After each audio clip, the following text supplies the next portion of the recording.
Ouça agora uma palavra de fé e ousadia para o seu coração, com o reverendo Roberto Barnabé. Glória a Deus, amém? Você pode aplaudir mais uma vez ao Senhor, aleluia.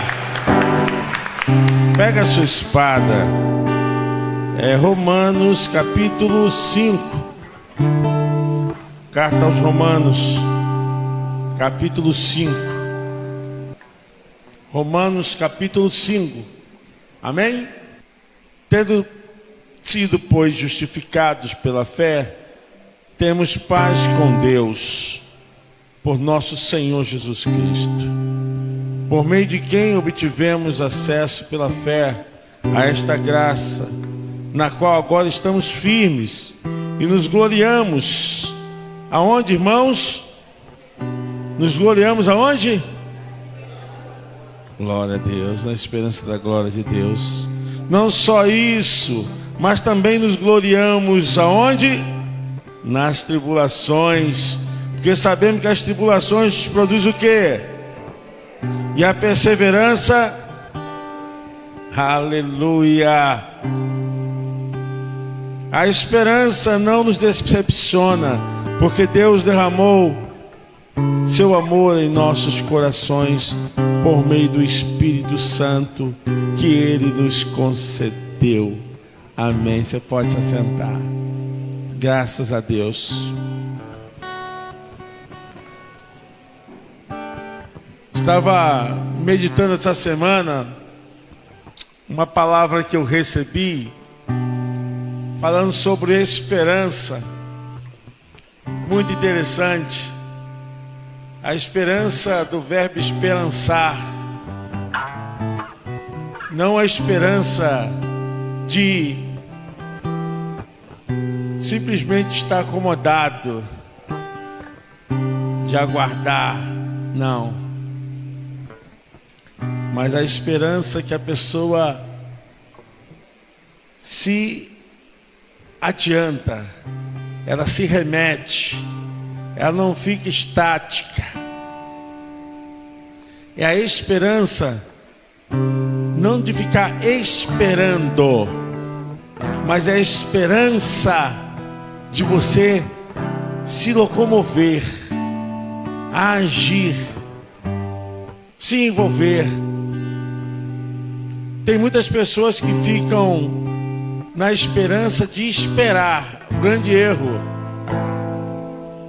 porque não gera energia, não gera atitude. Mas quando você começa a ter esperança, do verbo esperançar, de você agitar, ter uma atitude proativa, você vê que a vida, ela tem muito mais valor. Eu estava ouvindo de Albert Schweitzer, não sei se vocês conhecem, mas Albert Schweitzer, ele foi teólogo, ele foi músico, musicista mesmo, pianista, ele também foi filósofo e por fim ele foi médico. A vida de Albert Schweitzer é muito assim apaixonante, porque ele se torna um missionário, ele se torna um homem chamado por Deus, e ele fala sobre isso. Ele fala a respeito disso, que a pior tragédia não é a morte.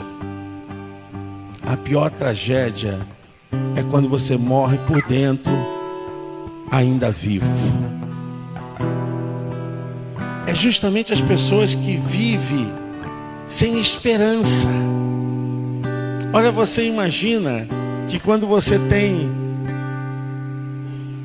a existência, as pessoas falam tanto do tempo, as pessoas reclamam tanto do tempo, as pessoas dizem que sempre o tempo é o problema, mas o tempo sempre foi o mesmo. O mês continua tendo 30 dias, o ano continua tendo 12 meses, uma hora continua tendo 60 minutos. Nós estamos reclamando do tempo, para justificar a nossa falta de atitude, de esperança, não de esperar, mas do verbo esperançar, de fazer acontecer, de fazer gerar. E nós queremos reclamar do tempo. O tempo sempre foi o mesmo. Nós é que não fazemos acontecer. Nós é que não fazemos as coisas reagir ao nosso favor. Olha o que o apóstolo Paulo fala nesse texto, me faz lembrar que por meio da fé nós obtivemos essa graça. Agora estamos firmes e não nos gloriamos na esperança da glória de Deus somente. Não só nisso, mas também nos gloriamos nas tribulações. Coisa mais interessante é quando nós aprendemos a depender de Deus, amém? Pastor Júnior cantou aqui e falou isso. Muito obrigado a Deus que no meio dessa crise não me fez abandonar a minha fé, não me fez, Senhor Deus, dar um passo fora do teu caminho. Isso é a esperança com atitude, a esperança com um agir, não esperança de ficar esperando acontecer, é fazer acontecer, fazer as coisas surgirem. Olha o que o apóstolo Paulo diz, não somente nisso, mas nas tribulações, porque sabemos que a tribulação produz perseverança. Aleluia, né?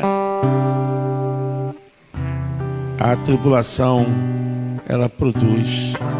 Na outra tradução diz assim, paciência. Eu vejo tanta gente falar assim, Senhor, me dá paciência. A gente não vê um bocado de gente assim, mães, são os pais falando, Senhor, me dê paciência para cuidar dessa criança, me dê paciência nesse trabalho, me dê paciência com esse problema do Estado, problema do governo. Bom, quando você está pedindo paciência, você está pedindo tribulação, porque o que produz a paciência é a tribulação. A tribulação, ela nos afina, né? Ela nos dilapida. Eu tenho o costume de dizer o seguinte, quando a gente se converte, a primeira alegria, pastor Júnior, pastores, é a alegria da conversão. Aquela alegria genuína. Quando a pessoa se converte, ela tem uma alegria genuína, que é estampada. Ela chega na igreja, é falante, ela chega na igreja, ela não quer perder nenhum culto. Você pode ver, o novo convertido não quer perder nenhum culto, ele não quer perder uma oração, ele não quer perder tempo nenhum. Sabe por quê? Ele está naquela primeira alegria, aquela alegria maravilhosa. O tempo vai passando, o tempo vai passando, o tempo vai passando, ele vai começar a ver defeitos, vai começar a ver problemas, ele vai começar a reclamar, vai começar a ouvir pessoas reclamando. Aí aquela alegria vai, só vai só murchando. Sabe por quê? Porque ele está esperando e não está no verbo esperançar. Ele não está a cada dia crescendo na fé, fazendo as coisas acontecerem para ele mesmo, para si. Então a palavra nos remete a esse momento de termos a esperança da glória, não que estivéssemos parados, não que estivéssemos tranquilos aqui, aguardando, Senhor, estou aguardando. Não, irmãos, nós estamos na fé, é de fé em fé, é todo dia vencendo, é todo dia fazendo acontecer. Deus está comigo, o Senhor está comigo. Vai sair agora um artigo pela revista, a sua revista, que eu estou falando sobre suicídio. Olha que eu falo sobre cura interior, sobre suicídio, já tem um tempão. Mas isso nunca caía na mídia, porque existe um sistema de controle através do jornalismo, de toda a imprensa, que trabalha com meio televisivo, de não fazer uma menção maior, um comentário maior a esse tipo de caso, porque pode levar uma série de acontecimentos de pessoas que tenham desejo de suicidar. Então isso vai ser uma pretensão maior, vai ser um despertar, então vai desencadear uma série de acontecimentos de pessoas, porque o suicídio é uma falsa porta de emergência, mas é uma porta de saída, tá? O suicídio é uma falsa porta de emergência, mas é uma porta de saída. Se a pessoa não tiver apoio, se ela não for escutada, se ela for tratada como uma pessoa que está inventando, está criando, está querendo chamar atenção, não é isso que a gente fala, né? Cão que ladra não morde, morde. Quem fala que quer se suicidar, quero morrer, quero desistir da vida, não aguento mais viver, seria bom se Deus me tirasse logo, acabasse esse problema, pode ter certeza que essa pessoa está pensando em suicídio. Agora está caindo na graça do povo, sabe por quê? Porque a rede social está colocando isso para fora. No Brasil, 30 pessoas morrem por dia por suicídio. 30 igreja, 30! A gente fica agora alarmado porque já foram 3 pastores aí, um tempo bem curtinho, né? Rapidinho. Mas é aqueles pastores que não vão para a mídia, não caem na rede social, como é que é? A tua esperança tem que gerar dentro de você uma atitude contra esse sofrimento, contra essas lutas. Porque nós não estamos aqui aguardando algo que não temos. O que nós estamos aguardando já está dentro de nós, irmãos. O próprio texto fala a respeito disso.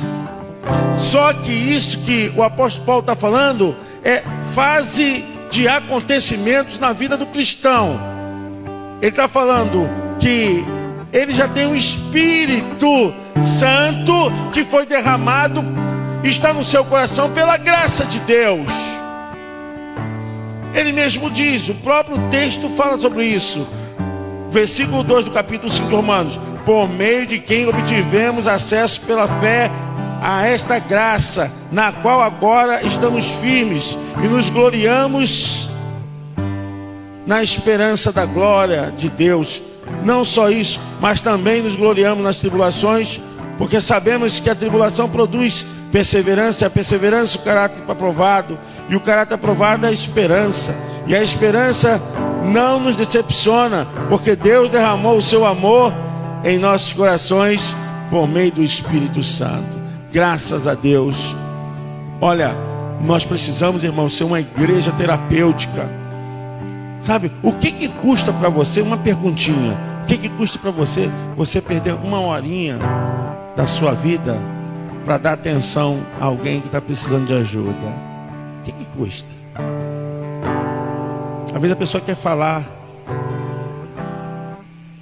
às vezes a pessoa precisa desabafar. A nossa sociedade é egoísta. Nós somos um povo egoísta. Só pensamos no nosso umbigo. Só pensamos em nós. O governo não está nem aí. Muitos casos, pessoas vão procurar um médico, na verdade não estão com problemas congênitos, um problema de doença, que tenha uma doença orgânica, não. Um problema da alma, pessoas querem falar. Mas os médicos não foram formados para conversar com o paciente. Os médicos foram formados para detectar a doença e dar um diagnóstico. Aí nós encontramos hoje pessoas que não são ouvidas, pessoas que não são de uma forma assim, pela totalidade do ser, não são atendidas. Porque a medicina dividiu o homem por parte, né? A pessoa se forma, depois tem especialização. Não, um que cuida disso, um que cuida daquilo, cuida daquilo. O homem está todo partido para a medicina tradicional. É isso aí. Mas para Deus, o homem não está partido coisa nenhuma. Deus te conhece por inteiro. A nossa esperança, irmãos, não está no verbo esperar, mas está no verbo esperançar. Porque muitas pessoas, como diz Albert Schweitzer, que a pior tragédia não é a morte, a pior tragédia é quando você morre por dentro estando vivo. Quando você fica sem esperança, sem vocação, sem direção, vazio, oco. O próprio apóstolo Paulo fala lá em Coríntios capítulo de número 13, né? Ele diz: ainda que eu falasse a língua dos homens, a língua dos anjos, e não tivesse amor, seria como um sino que retine. Sabe o sino? Porque nas procissões, antigamente, os cristãos, quando o apóstolo Paulo está falando, eles vinham num movimento em que o sino era o sinal de aglomeração. Então, quando as pessoas escutavam o sino, era o sinal, opa, é a procissão. Então, aquele badalar do sino, o sino era levado na mão, bum, bum, as pessoas se ajuntavam. O apóstolo Paulo fala o seguinte, justamente sobre isso: ainda que eu falasse a língua dos homens, a língua dos anjos, tivesse todos os dons e todos os mistérios, mas se não tiver amor, nada seria, né? Seria como um sino que tine. E é justamente porque o sino, a ideia do sino, porque o sino, ele faz muito barulho, mas ele por dentro é oco, não tem nada. Essa é a ideia da interpretação paulina. Às vezes a gente faz muito barulho, mas por dentro a gente não tem afetividade, a gente não tem emoções, a gente não tem preocupação, a gente não tem paciência, a gente não tem carinho, a gente não tem afeto. Eu falei esses dias, ó, Feliz Natal. Temos que aumentar o nosso amor, irmãos, aumentar a nossa paciência, temos que aumentar o nível da nossa caridade, temos que ter mais amor ao próximo. O único problema hoje em relação, esse é um caso específico, quero dizer o seguinte: o suicídio mata mais que câncer, tá, irmãos? Mata mais que câncer. Vou falar para vocês que esse é um caso específico, porque o pastor da Assembleia de Deus de Madureira, pastor Júlio César, e um outro pastor também que morreu, e aí chamou a atenção, porque são pastores conhecidos. Esse é um caso. Sabe qual o problema que nós precisamos como igreja do Senhor? É termos amor às pessoas. Precisamos ter amor às pessoas, precisamos ter cuidado com as pessoas. Hoje tem pessoas aqui que trabalham na rede pública, na área de saúde. Sabe disso? Nosso Brasil não faz prevenção de nada. Não tem uma atitude preventiva. Não tem. Se tivesse uma ação preventiva, com certeza esses casos... Irmãos, vocês sabem que nós, endogenamente, nós temos uma atitude de preservação da vida. Nós temos uma chamada endossegurança, nós temos uma segurança interna. É instintual, inato do ser humano ele se autopreservar, pastor Júnior. Nós já temos dentro de nós uma ação instintiva de preservação, de salvaguardar nossa própria existência. Quando uma pessoa chega ao ponto de fazer isso com a vida dela, é porque ela já chegou no topo do topo dos topos. Ela já não segura mais nada. Se isso está acontecendo, qual o nosso papel nisso tudo? Mas Deus nos levantou, irmãos, como diz o apóstolo Paulo, para vivermos em esperança, porque a esperança não traz confusão, amém? Você pode aplaudir o nome do Senhor?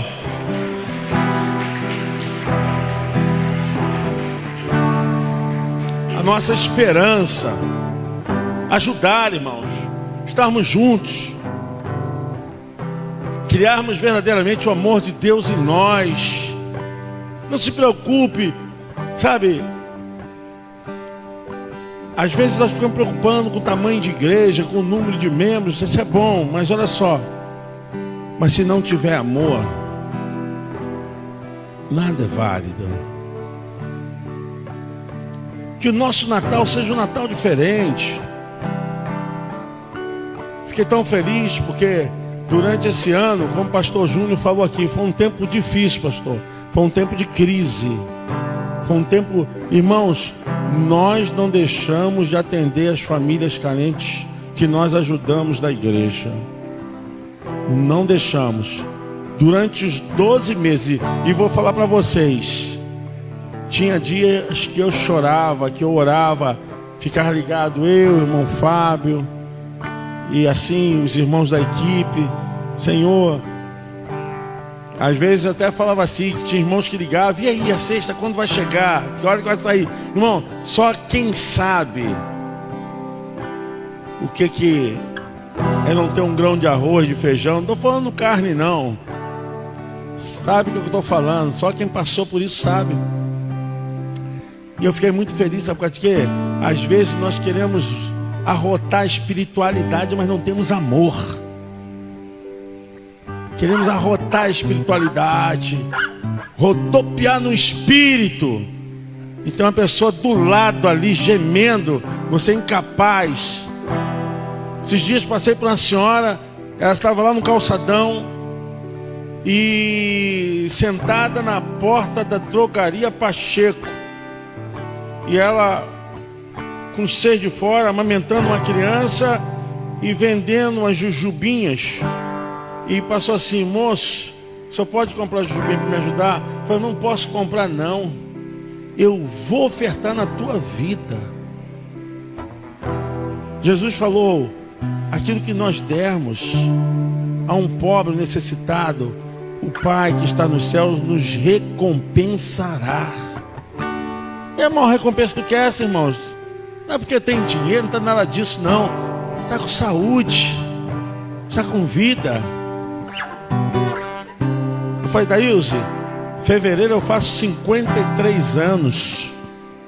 Eu não tenho um machucado, irmão, não tenho uma ferida, não tenho nada. Eu não, graças a Deus, saúde. Se bobear, eu concorro com essa molecada aí, meu irmão. Concordo com essa molecada, que eu tenho força, eu tenho. Resistência é outra coisa, mas força eu tenho. Força eu tenho. Olha que bênção a gente poder, pastor Luiz Carlos, pastor Júlio, fazer a obra de Deus e fazer com toda a nossa vida. Tem me preocupado, irmãos, que a nossa esperança ela não se torne o verbo esperar. A gente fica sem saber o que fazer, sem meta na vida. Aí vamos colocar culpa, sabe o que é? No tempo. O tempo não mudou, irmãos. O tempo é o mesmo. O tempo é o mesmo. As horas são as mesmas. Os minutos são os mesmos. O ano são os mesmos.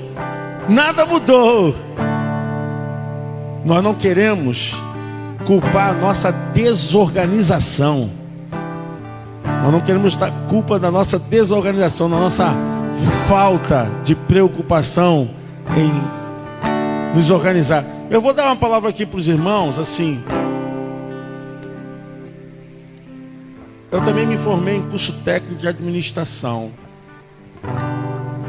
Se você não tiver foco significa prioridade, foco. Se você não tiver foco, se você faz as coisas por fazer, você não vai chegar a lugar nenhum. Na vida a gente tem que ter foco. E às vezes com foco, você nem sempre consegue chegar ao seu objetivo, mas se aproxima. Mas você lutou, você se esmerou. Essa é a esperança que o apóstolo Paulo diz. E que a gente tem um foco. O que você vai fazer desse Natal para o outro Natal? O que vai acontecer na tua vida? Ou você vai ser o mesmo, vai continuar a mesma pessoa? A palavra do Senhor nos diz que Jesus nasceu, diz a história, porque Ele salvaria o seu povo do seu pecado.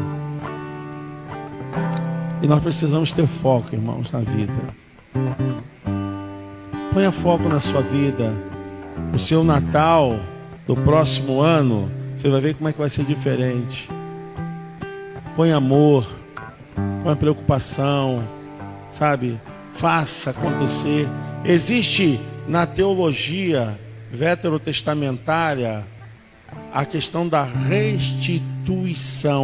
Isso era uma lei, pastor Júnior. E vocês sabem que a igreja do Nazareno preza por isso? Nós devemos restituir. O que significa isso, pastor? Olha só, quantos anos você viveu e às vezes viveu mal, fazendo coisas erradas, fazendo coisas até para alguém, e essa pessoa hoje nem está mais aqui, ou você não tem nem mais condição de estar com essa pessoa. É você pegar isso que você fez de errado, ou deixou de fazer as coisas certas, e restituir a Deus em função daquilo que você deixou de fazer. Isso é a paga. Isso é o dever. Nós devemos restituir.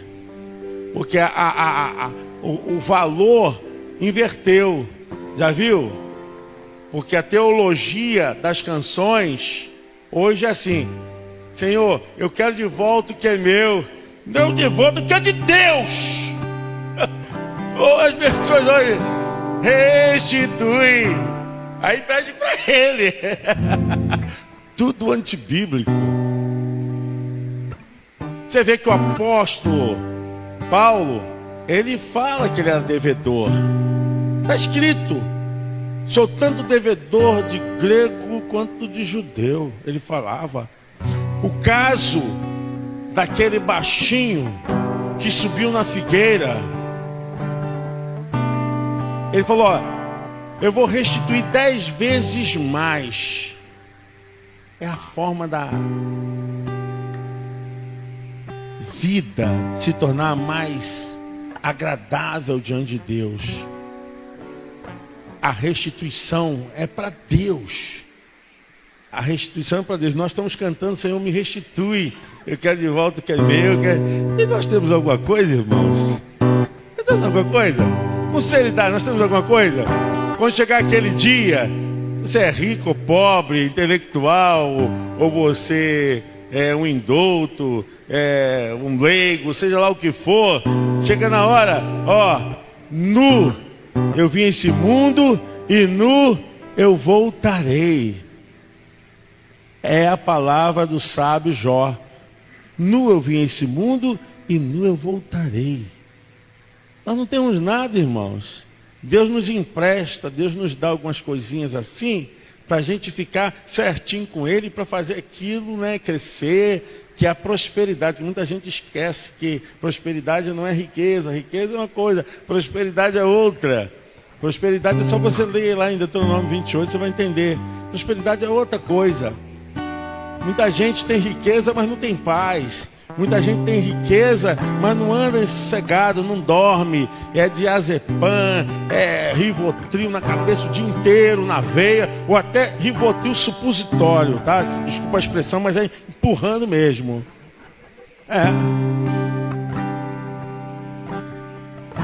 Tem gente que nem mais injetando dá. Tem que botar o supositório, meu irmão. Sabe para quê? Para humilhar mesmo. Toma aí, ó. Irmão, nós não somos nada. Por isso que o apóstolo Paulo diz, olha, foi pela graça. Foi pela graça e a bondade do seu Espírito.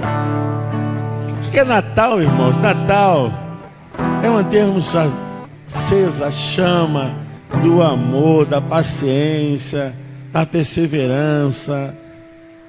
Sabe? É ajudarmos. É pedir a Deus, Senhor, nesse Natal, eu tenha mais saúde, que eu possa poder fazer mais para a sua obra.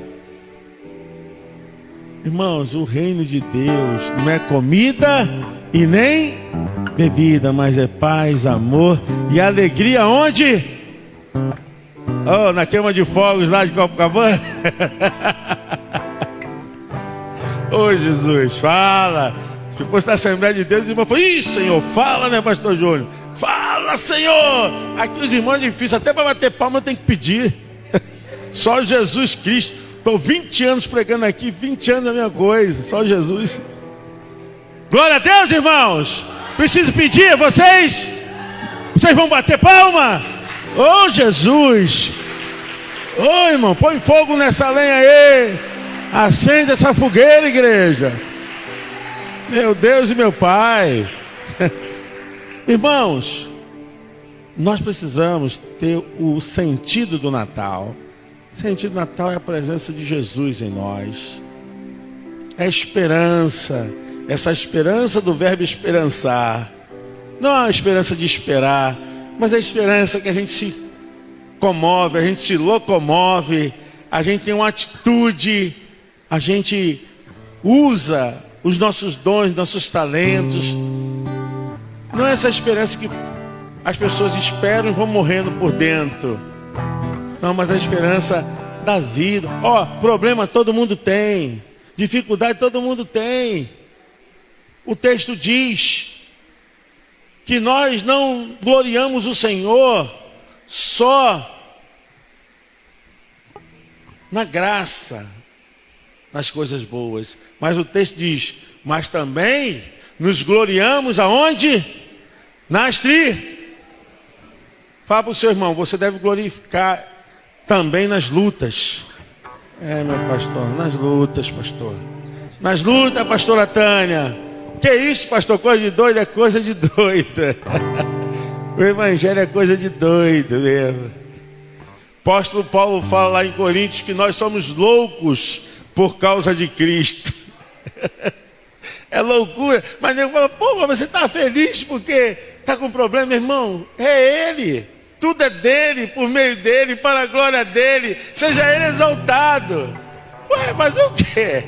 Tem hora que a gente está de carro, tem hora que a gente está a pé. Tem hora que tem carne, tem hora que não tem carne para comer. E é ele, por ele. Seja a honra, a glória e o louvor. Às vezes a família tem que entender isso. Tem coisas que dá para fazer, tem coisas que não dá para fazer. E vamos vivendo, irmãos. Porque nós esperamos na glória, não nessa vida aqui não, essa vida tudo passa. Tudo passa. Aí me retorna aquela mulher que estava na porta da drogaria Pacheco. E eu falei, meu Deus, quantas pessoas que estão necessitadas, né, irmãos? Muita gente precisando, muita gente, sabe, carecendo, pessoas jogadas.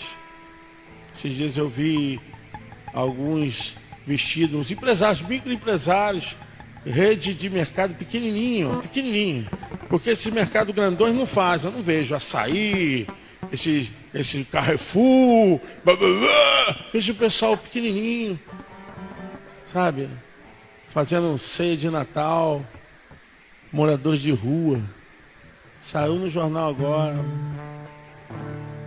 chamar essas pessoas, meu Deus, são filhos de Deus. Estão jogados. Aí eu vi o camarada vestido de Papai Noel. Seja que for uma figura, ali a imagem bacana, né? Deixa o velhinho, não faz mal nem bem, tá, deixa pra lá, pô. Só fica metendo pau no Papai Noel. Gente, aquilo ali não muda nada pra gente. Porque Papai Noel? Papai Noel, tá lá o cara praticando bem, pô. aquela figura, deixa o São Nicolau lá, pô, a história deles, é problema deles lá. Aí não fede nem cheira, irmãos. Palhaçada. Estão trocando Jesus pelo Papai Noel. É isso não, nós vivemos num consciente coletivo de imagens que são necessárias. Isso são coisas da cultura, tá? São matrizes, são arquétipos, né? Quem estuda psicologia sabe disso, que nós vivemos disso. Herança dos pais, essa história, coisa que passa de uma geração para outra. É importante. Mas eu achei bacana porque, eu não sei se os irmãos viram, que o rapaz está vestido de Papai Noel, aí é um catador de papelão, não sei se vocês viram isso. Aí ele foi assim na direção, e o camarada estava catando papelão, aí aquele homem simples, né, desdentado, trabalhador. Irmãos, brasileiro é trabalhador. Está repreendido isso. Aqueles que não querem trabalhar vão para a vida do crime, mas a maioria é trabalhador. Você vê camarada lá no sinal vendendo bala, vendendo isso, vendendo aquilo. O camarada está trabalhando. O ambulante está aí na rua vendendo, né? O vendedor ambulante está na rua aí. Todo mundo querendo defender um dinheirinho, uma lutinha, ralando. É um camarada com fardo de vassoura nas costas, o outro com não sei o quê. Eu vi esses dias o cara com um montão de esponjas, né? Para lavar a cozinha, lavar a louça. E eu falei, meu Deus, o povo é trabalhador. O governo que não ajuda, pô. O governo que é despótico, miserável, tirano.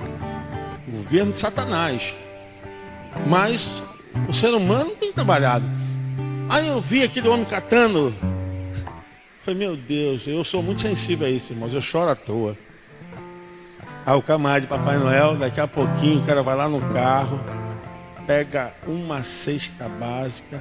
Quando jogou nas costas daquele homem, irmãos, ele se ajoelhou, chorou, e levantou a mão, e não sabia o que fazer com o Papai Noel. Abraçou Papai Noel. Mas aquele camarada é um empresário, um microempresário. Todo ano ele faz isso, que eu soube. Tal, né? Nós fazemos isso, né, irmãos?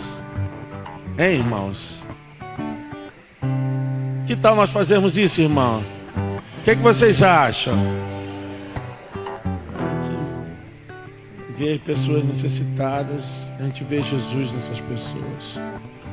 Irmão, não vamos nos afastar desse evangelho. Cuidado, irmãos. Cuidado. A esperança da glória é essa. Que Deus possa nos abençoar. Feliz Natal para todos. Deus abençoe a todos. A nossa confiança está em Deus. Nosso amor está em Deus. Eu, esse ano, coloquei uma meta para a igreja. A nossa meta é evangelismo. A nossa meta é culto no lar. A nossa meta é pregar o evangelho de sermão expositivo, como esse. Sermão sem rodeio. Sermão chapa quente. É ficar de sambari logo. Irmão, olha, irmãos pregadores, pastores, vamos parar de pregar abobrinha aqui no púlpito. Sangue de Jesus tem poder. Porque a gente aqui no culto, o irmão contar historinha, pega a Bíblia, lê. O pregador tem que pregar a palavra. Contar historinha não dá. A gente tem que pregar a palavra, irmãos. A igreja tem que se voltar para a palavra. Nós temos, irmãos, que fazer o evangelho de Jesus. Vamos voltar para as praças, vamos para as ruas. Vamos pregar o evangelho. Olha, aqueles que saíram. Não adianta a pessoa ficar me buzinando no ouvido. Pastor, irmão, está em Cristo? Está em outra igreja? Está em Cristo? Amém, louvado seja Deus. Quantas pessoas não estão em Cristo? Por essas pessoas que Jesus morreu. Porque as pessoas que saem daqui não saem com problema comigo. Pelo contrário, saem com problema com os irmãos do meio aí da igreja. Eu pago pato. Eu vou atrás, faço papel, pastor, mas eu tive um problema, eu tive não sei o quê. Quando eu era menino, falava com o menino, pensava com o menino, agia com o menino, né? Quando essa pessoa que saiu se tornar adulta, ela vai entender o que é o evangelho. Mas enquanto isso, nós temos que ter o quê? A Bíblia diz lá em Gálatas 6:2: vós que sois fortes, carregai a cargas uns, e assim cumprireis a lei de Cristo. Então acabou, é isso aí mesmo, não tem que ficar muito, vamos fazer a obra de Deus, porque tem muitos que querem ainda, né? Amém?